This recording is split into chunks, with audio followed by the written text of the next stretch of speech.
नमस्कार, आप live cities देख रहे हैं। मैं हूं जय शुक्ला। देखिए, बिहार विधानसभा की 2 सीटों पर उपचुनाव होने वाला है, जिसे लेकर सरगर्मी तो काफी तेज है।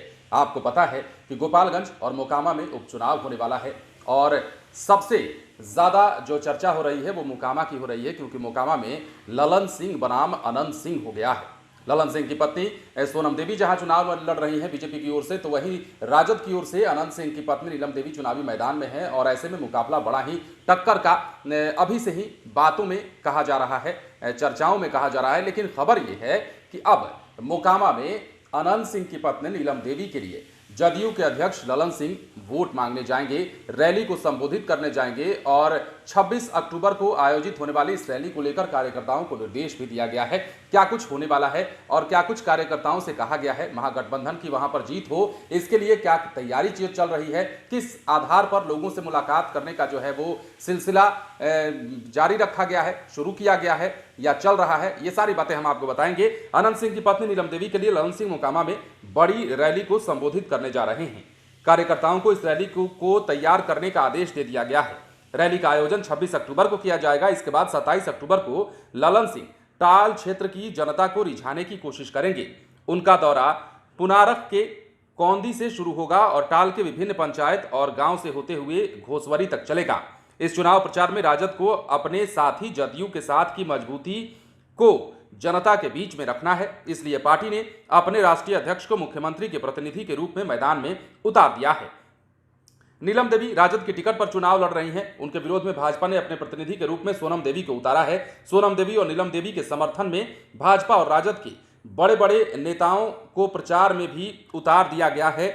समझा जा रहा है कि दोनों ही नेताओं में कड़ी टक्कर होगी। इससे बिहार में अगले विधानसभा चुनाव की राजनीति को भी तय करने में मदद मिलेगी और कहीं ना कहीं बिहार में जो इन 2 सीटों पर चुनाव होने जा रहा है, ये 2 सीटें आने वाले विधानसभा चुनाव की कहीं ना कहीं पटकथा लिखेंगी और इसी चुनाव को जीतने के लिए यही कारण है कि बीजेपी की ओर से भी और महागठबंधन की ओर से भी तमाम तरह की कोशिशें की जा रही हैं दोनों सीटों को जीत जाने के लिए। गोपालगंज तो चलिए बीजेपी का सिटिंग सीट रहा है, वहां पर बीजेपी ज्यादा उम्मीद कर सकती है अपने लिए, लेकिन अभी जो है मोकामा में राजद की ओर से ये दावा किया जा रहा है कि मोकामा एक तरफा लड़ाई होगी। हालांकि चुनाव के जब नतीजे आएंगे तो क्या कुछ सामने आएगा ये भी इंतजार का विषय है, क्योंकि ये राजनीति है, ये जनता का मन है और जनता अपने मन के मुताबिक वोट करती है।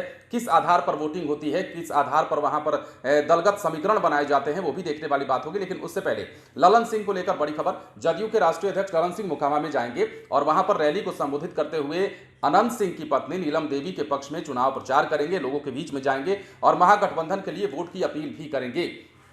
मोकामा में लड़ाई इसलिए भी कांटे की है क्योंकि एक तरफ ललन सिंह है तो दूसरी तरफ अनंत सिंह है, क्योंकि वो मोकामा वाले ललन सिंह की हम बात कर रहे हैं, वो उस ललन सिंह की हम बात कर रहे हैं जिस ललन सिंह की पत्नी सोनम देवी बीजेपी की टिकट पर मोकामा से चुनाव लड़ रही हैं। और वो ललन सिंह और अनंत सिंह, ललन सिंह और अनंत सिंह बनाम की इस लड़ाई में जीत किसकी होती है ये वक्त बताएगा। लेकिन मोकामा में चुनाव को लेकर सरगर्मी बढ़ी है। महागठबंधन की जो प्रत्याशी है नीलम देवी, अनंत सिंह की पत्नी, उन्हें मैदान में उतारा गया है और उनके लिए ही ललन सिंह जो है जदयू के राष्ट्रीय अध्यक्ष, वो वोट की अपील करने लोगों के बीच में जाने वाले हैं। 26 अक्टूबर को क्या तस्वीरें निकलकर सामने आती है वो भी हम आपको दिखाएंगे। 27 अक्टूबर को जब टाल क्षेत्र में ललन सिंह लोगों को रिझाने जाते हैं तो वो तस्वीरें भी हम आपको दिखाएंगे। क्या कुछ निकलकर सामने आता है ये भी देखने वाली बात होगी। बने रहें लाइव सिटीज के साथ। यदि अब तक आपने हमारे चैनल को सब्सक्राइब नहीं किया है तो सब्सक्राइब कर लीजिए ताकि हम आपको खबरों से अपडेट रख सकें। धन्यवाद।